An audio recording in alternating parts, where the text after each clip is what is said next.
Nekazaritza Ipar Euskal Herriko ekonomiaren zutabe garrantzitsua da elikagaien sailan. Jabeza lortzea beharrezkoa dela ohartarazi nahi du Lurramak.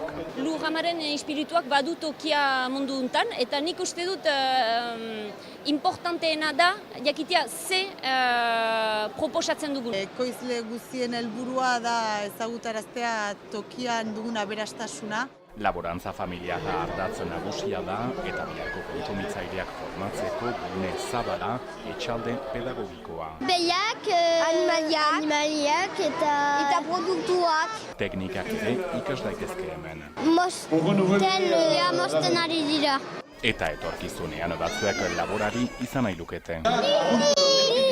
Nahia da pixkat baditugun hain gerezi ezberdinak, bai xapata, bai peloa ezagutaraztea, bai beltza ezagunena dena. Kontsumitzaileek badutela podere bat, gauza bat erosten dutelarik, erosten dute biztanda janari bezala, elikatzeko, baina janariak behar du ere sanoa eta ona izan. Eta aurtengo komitatu nagusia Saboia eskualdea da, bertako gastronomia hobe ezagutzeko parada eskaintzen dute hemen Lurraman.